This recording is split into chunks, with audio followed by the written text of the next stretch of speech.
Hello students, welcome back to Immortal Education Academy. पिछले lectures में हमने trigonometrical identities and trigonometrical equations complete कर लिया है। आज का टॉपिक है हमारा इन्वर्स ट्रिग्नोमेट्रिकल फंक्शन, माने प्रतिलोम त्रिकोणमितीय अनुपात। तो चलिए शुरू करते हैं इन्वर्स ट्रिग्नोमेट्रिकल फंक्शंस। तो देखिए इन्वर्स ट्रिग्नोमेट्रिकल फंक्शंस क्या होता है। मान लीजिए कोई भी फंक्शन लिखा हुआ है त्रिकोणमिति का साइन थीटा, इसको हमने x के इक्वल मान लिया। तो अगर हम यहाँ से थीटा एंगल निकालेंगे वही हो जाएगा हमारा inverse trigonometrical function. Theta equal to sine inverse x। क्या करेंगे, साइन को इधर ले जाएंगे तो क्या हो जाएगा, वो इन्वर्स हो जाएगा। ठीक, जैसे ही यहाँ पे क्या कर सकते हैं, कॉस थीटा अगर निकालेंगे तो थीटा इक्वल टू क्या हो जाएगा, cos inverse x। Same tan theta equal to x, tan theta equal to tan inverse x। चलिए, तो ये होता है हमारा inverse trigonometrical function, sine inverse x, cos inverse x, tan inverse x। इस तरीके से इन्वर्स ट्रिग्नोमेट्रिकल फंक्शन को डिफाइन करते हैं। तो चलिए अब देखते हैं इसके डोमेन एंड रेंज। सबसे पहले हमें डोमेन रेंज इसलिए देख रहे हैं ताकि इसमें आगे आने वाले फॉर्मूलों में भी हमें मदद मिल सके। देखिए सबसे पहले क्या होगा, साइन इनवर्स x का देख लेते हैं डोमेन, एंड सिंपल है इसके डोमेन रेंज, कोई कठिन नहीं है। रेंज आपकी होगी प्रिंसिपल वैल्यू, क्या होगी, प्रिंसिपल वैल्यू। मान लीजिए कोई फंक्शन है हमारा साइन इनवर्स x। तो जैसे मैंने आपको त्रिकोणमिति कराई थी तब आपको थोड़ा सा बताया भी था कि जो त्रिकोणमिति फलनों की रेंज होती है वही इसकी डोमेन हो जाती है। क्यों हो जाती है, क्योंकि साइन इनवर्स x जो हम लिख रहे हैं वो कहाँ से लिख रहे हैं, वो वहाँ से लिख रहे हैं जहाँ पे x बराबर क्या होता था हमारा, साइन थीटा। और डोमेन का मतलब क्या होता है, x का मान। यहाँ पे x के मान हमारे क्या होते थे, जो इसकी रेंज होती थी वही तो होती थी, जो साइन थीटा की रेंज होगी वही तो साइन थीटा के मान होते थे, ठीक है ना। तो वो यहाँ पे क्या है, x का मान, इसलिए साइन इनवर्स x की डोमेन वही हो जाएगी जो साइन थीटा की रेंज होती है, क्या, -1 to 1। ठीक, अब बात करते हैं इसके रेंज की। तो इसकी रेंज देखिए, प्रिंसिपल वैल्यू से पहले देख लेते हैं मतलब क्या है प्रिंसिपल वैल्यू। कहने का मतलब हमारा कि मान लीजिए साइन थीटा इक्वल्स टू 0 है, साइन थीटा इक्वल्स टू 0 है। तो 0 साइन थीटा कितने पर होता है, 0 पर भी हो जाता है, पाई पर, 2 पाई पर, एंड सो ऑन, है ना। क्या होता है, 0 पाई 2 पाई एंड सो ऑन। कहने का मतलब प्रिंसिपल वैल्यू से हमारे वो है कि साइन थीटा का वो पहला मान,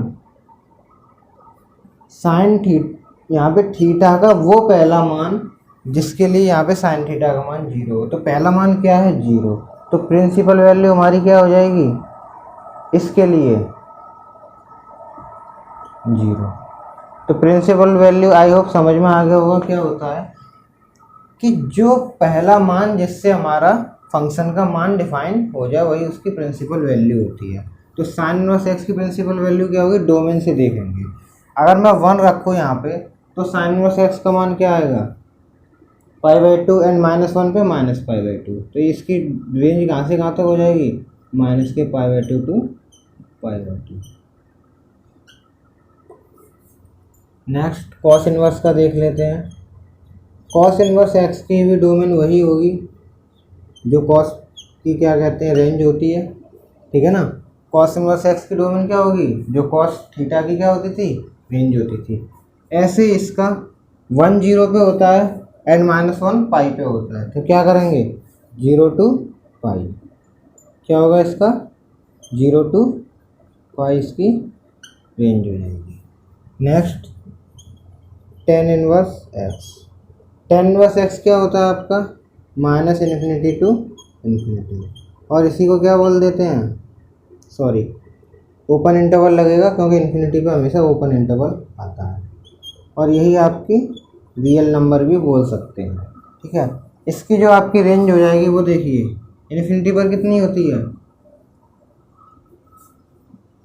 π/2 पर इन्फिनिटी होती है एंड -π/2 पर माइनस इन्फिनिटी होती है। तो इसकी जो डोमेन हो जाएगी वो क्या हो जाएगी, -π/2 to π/2। कॉट की देख लेते हैं, कॉट इनवर्स एक्स क्या हो जाएगी इसकी डोमेन, इन्फिनिटी टू इन्फिनिटी और रियल नंबर। क्लियर। इसकी भी रेंज क्या होगी 0 to π, क्योंकि 0 पे इन्फिनिटी होती है और पाई पे माइनस इन्फिनिटी। सेक इनवर्स देख लेंगे, सेक इनवर्स का मान क्या होगा, जैसे हमारा डोमेन ये है इसका, आपको पता है सेक इनवर्स क्या होता है, इसका उल्टा ही हो जाता था रेंज वहाँ पे, तो यहाँ पे भी क्या हो जाएगी उल्टी हो जाएगी। कैसे, -minus infinity to -1 union 1 to infinity. And range क्या हो जाएगी इसकी, देखिए रेंज आपकी यही रहेगी जो कॉस इनवर्स की है, बशर्ते क्या हो जाएगा कि हमें पता है सेक का मान किस पर डिफाइन नहीं होता, जब कॉस थीटा इक्वल टू 0 हो तभी तो डिफाइन नहीं होगा। क्यों नहीं होगा, क्योंकि सेक क्या होता है कॉस का उल्टा होता है, सेक क्या होता है कॉस का उल्टा होता है, तो क्या हो जाएगा ये इन्फिनाइट बन जाएगा। और थीटा कब डिफाइन नहीं होता है 0 पर, π/2 पर। तो सेक इनवर्स एक्स की रेंज क्या हो जाएगी आपकी 0 to π ही रहेगी कॉस की तरह, बट क्या हो जाएगा ये π/2 पर डिफाइन नहीं होता है, तो इसमें से क्या करोगे π/2 को घटा दोगे, π/2 इसका मान नहीं हो सकता है। सेम ऐसे ही आपका कोसेक इनवर्स एक्स है, कोसेक इनवर्स एक्स की भी आपकी डोमेन सेम वही रहेगी जो इसकी रेंज होती है किसकी, कोसेक थीटा की 1 to इन्फिनिटी। एंड इसकी डोमेन भी इसकी रेंज भी -π/2 to π/2, बट एक्सेप्ट क्या, साइन थीटा किस पर नॉट डिफाइन होता है, साइन थीटा किस पर नॉट डिफाइन होता है 0 पर, तो क्या होगा यहाँ पे 0, ठीक, 0 वैल्यू नहीं हो सकती। तो ये आपके डोमेन रेंज हो गए प्रतिलोम त्रिकोणमितीय अनुपात के। इसमें आपके जो काम आने वाले हैं वो है रेंज। क्यों, क्योंकि क्वेश्चन आपसे डायरेक्ट पूछता है कि मान लीजिए साइन इनवर्स 1 की प्रिंसिपल वैल्यू बताइए, या साइन इनवर्स 2 तो खैर नहीं होगा, साइन इनवर्स 1 की प्रिंसिपल वैल्यू बताइए, या कुछ भी 1/2 दे दे, √3/2 दे दे, इनकी प्रिंसिपल वैल्यूज बताइए। तो जहाँ भी प्रिंसिपल वैल्यूज पूछेगा आपको रेंज ध्यान होनी चाहिए, इस रेंज के अंतर्गत ही अगर वो आ रहा है तो वो ही उसकी प्रिंसिपल वैल्यू होगी, ठीक है ना। क्लियर। इनको याद करने का तरीका सिंपल है, डोमेन याद करने का तरीका मैंने बता दिया, त्रिकोणमितीय फंक्शन की रेंज ही इसकी डोमेन हो जाती है, डिट्टो कॉपी कर दीजिए बिल्कुल, ठीक है। जो उसकी डोमेन है वही इसकी क्या हो जाएगी रेंज। अब इसकी रेंज याद करने का तरीका देखिए, साइन, टेन और कोसेक, क्या है साइन, टेन और कोसेक इनकी सेम रहती है। आपको बस इतना ध्यान रखना है, कहाँ से कहाँ तक रहेगी -π/2 to π/2, बस इतना ध्यान रखना, साइन में क्लोज इंटरवल, टेन में ओपन इंटरवल एंड कोसेक में आपका क्लोज इंटरवल, बट 0 नहीं आएगा क्योंकि साइन पे डिफाइन नहीं होता है साइन 0, और कोसेक हमारा क्या होता है साइन का उल्टा। ऐसे ही आपका कॉस, कॉट और सेक, जो आपका कॉस, कॉट और सेक है ये आपके 0 to π होते हैं, ठीक है ना, 0 to π होते हैं। इसमें भी आपको वही ध्यान रखना है कि कॉस में क्या कहते हैं क्लोज इंटरवल आता है, कॉट में ओपन इंटरवल आता है, एंड सेक में क्लोज इंटरवल आएगा लेकिन π/2 को डिफाइन नहीं करेगा, तो π/2 को माइनस कर देंगे। यहाँ पे आपके डोमेन रेंज निकल आते हैं इस तरीके से। याद करने का तरीका भी बता दिया, आगे बढ़ते हैं।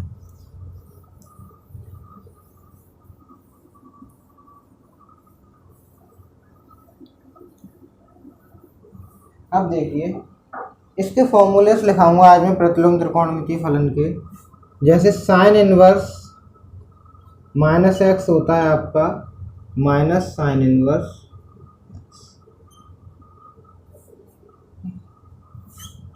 कॉस इनवर्स माइनस एक्स होता है आपका पाई minus cos inverse x.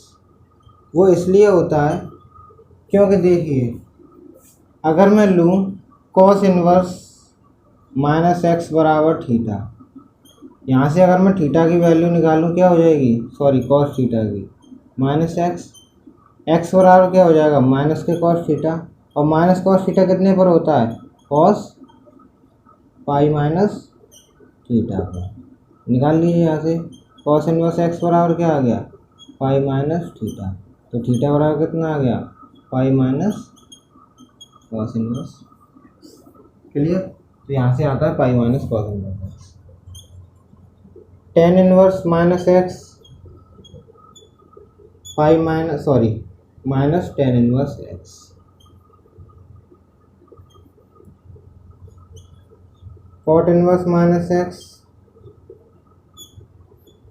Pi minus cot inverse x. Sec inverse minus x pi minus sec inverse x. And cosec inverse minus x minus के कोसेक इनवर्स एक्स। क्लियर? इसको भी उसी तरीके से याद कर सकते हो जैसे रेंज याद की थी कि sine tan and cosec same होते हैं, कॉस कॉट और सेक सेम होते हैं। आगे बढ़े अगर हम, तो एक छोटा सा आपका इसी में है कि sine inverse x is equal to हो जाता है x. Clear? And sine inverse sine x भी क्या हो जाता है, एक्स। ठीक है? तो इस तरीके से बाकी के भी निकाल सकते हो कि कॉस इनवर्स एक्स क्या हो जाएगा, x, cos inverse cos x x. But अगर कहीं इस तरीके से लिखा हुआ आ जाए sine inverse x is equals to sine inverse sine x, तो ये इज नॉट इक्वल होगा। अब आप कहोगे सर ये भी x के इक्वल आ रहा है, ये भी x के इक्वल आ रहा है, फिर ये दोनों इक्वल क्यों नहीं है?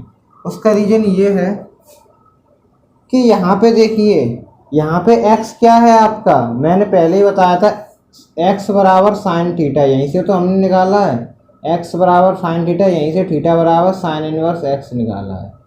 तो हमारा x क्या है, एक ट्रिग्नोमेट्रिकल फंक्शन है। क्या है? Trigonometrical function. तो यहाँ पे जो x डिफाइन होगा वो किस तरीके से होगा, x क्या हमारा ट्रिग्नोमेट्रिकल फंक्शन है, तो इसका मतलब जो x डिफाइन होगा वो कैसे होगा कि x का मान 1 और 1 के बीच में रहना चाहिए, ऐसे ही तो डिफाइन होगा, तभी तो निकल के आएगा। लेकिन यहाँ पे क्या है, साइन एक्स क्या है यहाँ पे, साइन एक्स क्या है यहाँ पे, एक एंगल है, क्योंकि त्रिकोणमितीय फंक्शन के आगे लगा, अगर इनवर्स ट्रिग्नोमेट्रिकल फंक्शन के आगे लगा होगा x तो वो एक त्रिकोणमितीय फंक्शन है। क्या है? त्रिकोणमितीय फलन है। लेकिन अगर त्रिकोणमितीय फलन में लगा होगा x तो वो क्या है, एंगल है।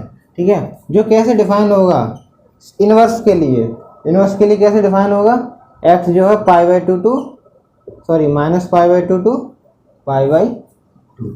ठीक है ना? तो यहाँ पे देखिए x की न्यूमेरिकल वैल्यू आ रही है, यहाँ पे x की क्या आ रही है, एंगल वैल्यू। यहाँ पे एक न्यूमेरिकल वैल्यू है यहाँ पे, और x की यहाँ पे क्या है, एंगल वैल्यू। इस वजह से यहाँ पे दोनों इक्वल नहीं होंगे। क्लियर? ठीक, छोटा सा था ये कॉन्सेप्ट जो समझना जरूरी था, क्योंकि बहुत सारे लोग कंफ्यूज होते रहते हैं कि सर ये तो समझ में आ गया, बुक में लिखा हुआ है कि ये भी x के इक्वल, ये भी x के इक्वल, लेकिन बुक में ये भी दे दिया है कि दोनों इक्वल नहीं हो सकते एक साथ, तो क्यों नहीं हो सकते? तो इसका जवाब हम आपको दे चुके हैं। ठीक, आगे बढ़ें अगर, अब देखिए मैं आपको एक छोटी सी ट्रिक बताऊंगा जिस पर आपके जितने भी प्रतिलोम त्रिकोणमितीय अनुपात के फॉर्मूले वो सभी आपके त्रिकोणमितीय फलन से रिलेट होंगे। कैसे होंगे वो भी देख लेते हैं। जैसे देखिए, अभी मैं बोलूं साइन इनवर्स एक्स दिया हुआ है हमारा, क्या है साइन इनवर्स एक्स, अगर मैं इसको कॉस के पदों में चेंज करूं किसके पदों में, कॉस के पदों में। तो इसको चेंज करने के दो तरीके हैं, दोनों तरीके मैं आपको बता देता हूँ। सबसे पहले मैंने आपको अभी अभी बताया है कि x यहाँ पे क्या है, एक तरीके से त्रिकोणमितीय अनुपात है। x क्या है, त्रिकोणमितीय अनुपात।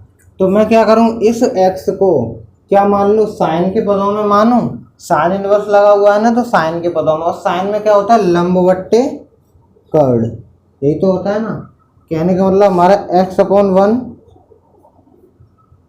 अब यहाँ से मैं अगर आधार निकालूं तो क्या हो जाएगा, अंडर रूट में 1 minus x square, under root में कर्ड का स्क्वायर माइनस एक्स वो होता है, तो ये आ गया आधार। कॉस के लिए क्या होता है मान, आधार बट्टे कर्ड। कहने का मतलब क्या हो जाएगा मेरा, आधार बट्टे कर्ड, मतलब बट्टे में 1 का कोई मतलब नहीं होता। ऐसे ही अगर टेन के पदों में निकालूं तो टेन बस क्या हो जाता है, लंब बट्टे आधार। लंब कितना है, एक्स अपॉन अंडर रूट में 1 माइनस स्क्वायर। क्लियर हुआ। एक तो ये तरीका हो गया। दूसरा तरीका ये है कि मैं इसी को क्या मान ले रहा हूँ, एक्स मेरा मान लीजिए साइन थीटा है। क्या है, साइन थीटा। अगर मैं कॉस के पदों में डिफाइन करूँगा तो कॉस थीटा मेरा यहाँ से क्या आ जाएगा, वही वाला तरीका है। ठीक है, सेम क्या करना है कि साइन थीटा आ गया, ऐसे कॉस थीटा यहाँ से ही आ जाता है हमारा under root 1 minus sine square theta, जो कि मेरा 1 माइनस एक्स स्क्वायर हो गया। ठीक, तो कॉस के पदों में क्या हो जाएगा, under root 1 minus x square, और टेन के पदों में क्या हो जाएगा, साइन बट्टे कॉस, तो x upon under root 1 minus x square. इसी तरीके से आप त्रिकोणमिति को ध्यान में रखते हुए इनके सारे सवाल कर सकते हैं। जैसे मैं पता साइन थीटा हमारा कॉस क्या होता है, under root 1 minus cos square theta, तो कॉस के पदों में ये हो जाएगा। टेन के पदों में साइन बट्टे कॉस होता है, तो वो हो जाएगा। ठीक, आगे देखते हैं, ऐसे ही निकालेंगे आगे भी। मान लीजिए कॉस इनवर्स एक्स दिया हुआ है, अब मैं निकाल रहा हूँ इसको साइन के पदों में, तो साइन के पदों में क्या हो जाएगा, under root 1 minus x square, जैसे कि ये हुआ, क्योंकि कॉस का साइन में क्या होता है, under root 1 minus cos square theta, तो 1 माइनस एक्स स्क्वायर थीटा।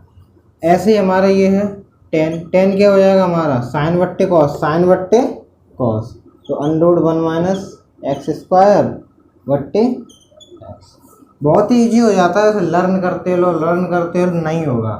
ये आपके सिंपल स्टेप है जिससे ये बन जाते हैं, बहुत जल्दी याद हो जाएंगे। ऐसे ही अगर मैं लूँ टेन इनवर्स एक्स, ठीक है ना, अब टेन इनवर्स एक्स ले लिया, अब इसको निकाल के देखो, टेन इनवर्स एक्स क्या होता है, लंब बट्टे आधार, ठीक है ना, लंब बट्टे आधार। अगर मैं यहाँ से कट निकालूँ तो क्या हो जाएगा, under root 1 plus x square, होगा नहीं होगा, होगा ना, under root 1 plus x square.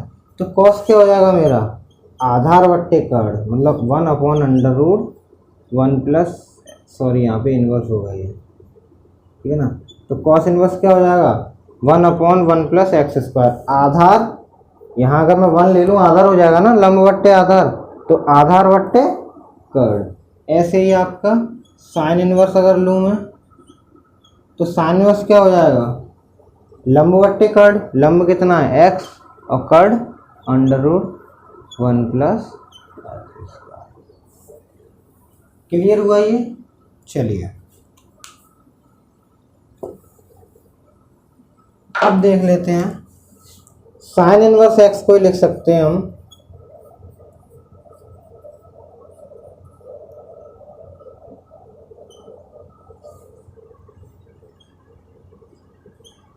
Cosec inverse 1 upon x. Same वही प्रोसेस, लंब बट्टे आधार, आधार बट्टे लंब, वो सॉरी लंब बट्टे कर्ड, कर्ड बट्टे लंब। ऐसे ही आपका cos inverse x equal to हो जाएगा सेक इनवर्स 1 अपॉन एक्स। मैं आपको पूरी रामायण नहीं बताऊंगा कि एक्स को इधर ले गए फिर इसको उधर लेके आए, तब यहाँ से कोसेक बदला 1 अपॉन से यहाँ साइन हुआ, वहाँ से फिर साइन का मान लगा एक्स हुआ, फिर दोबारा कोसेक को वापस ले गए तो इन्वर्स हो गया, कुछ नहीं। सीधा सिंपल ध्यान रखना है, इसके आगे के अनुपात को ही साइन में मान लो। साइन में क्या होता है, लंब बट्टे कर्ड होता है, कॉस कोसेक क्या हो जाता है, उसका उल्टा हो जाता है, तो यहाँ पे कोसेक में उसका उल्टा 1 अपॉन एक्स। ऐसे ही आपका टेन इनवर्स एक्स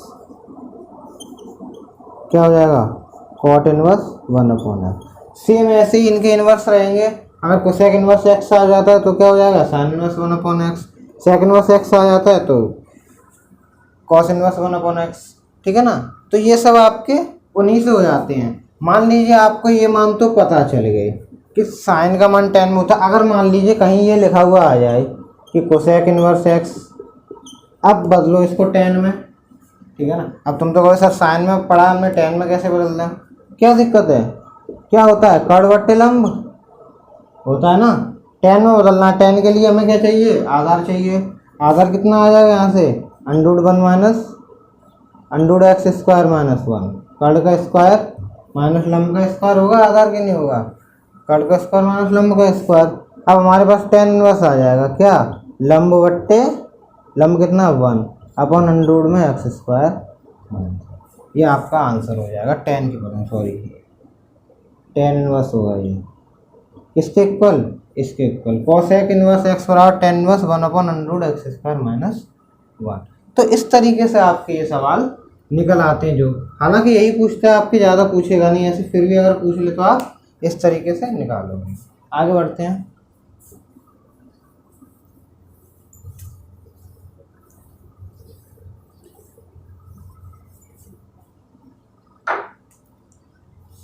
जैसे कुछ एग्जाम्पल इस पे देख लेते हैं। मान लीजिए आपका आ गया साइन इनवर्स 4/5। ठीक है ना। एग्जाम्पल लेने का तरीका बता दे रहा हूँ। देखिए साइन का मान कभी 1 से ज़्यादा नहीं जा सकता, -1 से कम नहीं जा सकता। तो 1 से ज़्यादा नहीं जाने का मतलब क्या है, ऊपर की वैल्यू हमेशा नीचे से छोटी रहेगी। ठीक, चलिए साइन इनवर्स 4/5। अब उसने बोला इसको tan इनवर्स में चेंज कीजिए, कॉट इनवर्स में चेंज कीजिए। ठीक है ना। तो आगे भी जो भी लिख लीजिए, आप पांचों निकाल के दिखा दे रहा हूँ इसको। ठीक है ना। कॉस इनवर्स में चेंज कीजिए और sec inverse and cosec inverse. तो सबसे सिंपल हमारा कोसेक इनवर्स, साइन इनवर्स 4/5 क्या हो जाएगा, कोसेक इनवर्स 5/4। सिंपल। आते हैं अब किस पर, कॉस इनवर्स पर। तो कॉस इनवर्स क्या हो जाएगा, √1 - x²। x की जगह पे क्या है 4/5। अगर आप इस तरीके से भी नहीं करना चाहते तो वही सिंपल है, आपको नहीं ध्यान के, हमें नहीं पता कॉस इनवर्स √1 - x² होता है, छोड़िए नहीं पता तो यहाँ से देख लीजिए क्या होता है, लंब बट्टे कर्ण। आधार क्या हो जाएगा आपका, √ में कर्ण का स्क्वायर बट्टे लंब का माइनस लंब का स्क्वायर। तो 25 - 16 कितना आ गया 3। 25 16 के 9, 3 आ गया। तो कॉस इनवर्स क्या आ जाएगा आपका, आधार बट्टे कर्ण, तो 3/5। tan इनवर्स क्या आ जाएगा, लंब, अब मत कर देना साइन इनवर्स बट्टे कॉस इनवर्स करो। ठीक है ना। आपके पास लंब कर्ण आधार है ही है, tan इनवर्स क्या आ जाएगा, लंब बट्टे आधार, तो 4/3। Cot inverse 3/4। ऐसे सेक इनवर्स क्या होगा, सभी इक्वल होंगे एक दूसरे के। सेक इनवर्स क्या हो जाएगा यहाँ से, इसी का उल्टा 5/। तो इस टाइप के सवाल आपको देखने को मिलते हैं। इस तरीके से देगा कि साइन इनवर्स 4/5, ऑप्शन दे देगा किसके बराबर हैं, ऑप्शन दे देगा आपको cos inverse 3/5, cos inverse 4/5, cosec inverse 4/5। तो यहाँ से आप इजीली निकाल के लगा सकते हो, 10 सेकंड में निकल के आएगा आंसर। ठीक है ना। अब देखते हैं आगे।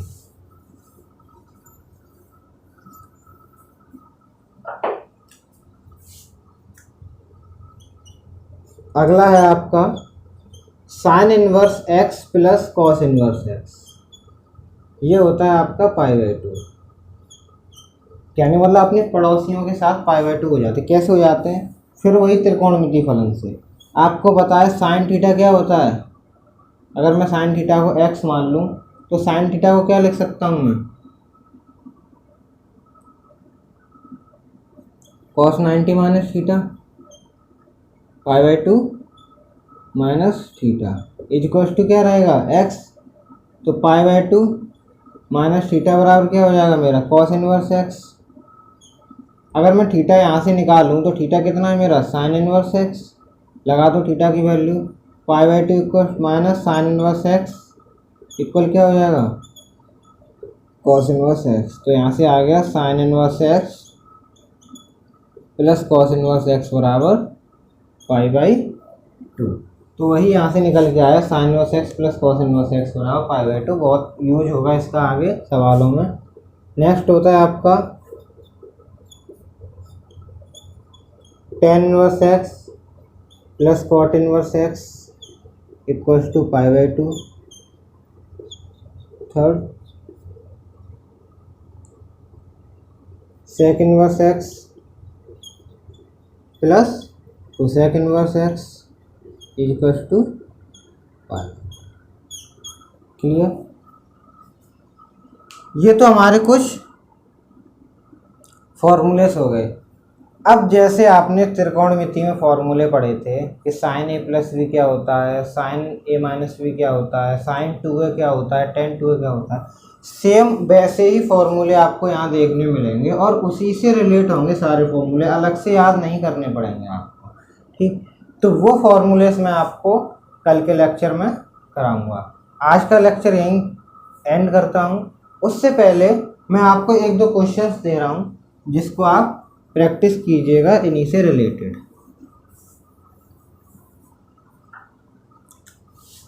पहला क्वेश्चन है आपका, अगर साइन इनवर्स एक्स इक्वल हो 3/5 तब आपको इस पर निकाल के लाना है कॉस इनवर्स में के पदों में इसका मान क्या होगा और टेन इनवर्स के पदों में इसका मान क्या होगा। क्वेश्चन नंबर सेकंड है आपका, कॉट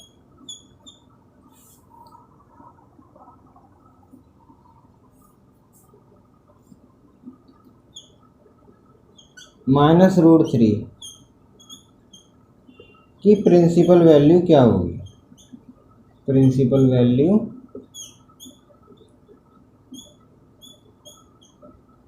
क्या होगी। तो ये दो क्वेश्चन आपको प्रैक्टिस के लिए है। बाकी आप अपनी बुक देख लीजिएगा, किसी भी बुक में आपको प्रैक्टिस के लिए इस पर क्वेश्चंस मिल जाएंगे। आगे का हम आपको अगले लेक्चर में कराएंगे। आई होप आपको वीडियो पसंद आई होगी। अगर वीडियो में आपको समझ में आया है तो आप वीडियो को लाइक करें, चैनल को सब्सक्राइब करें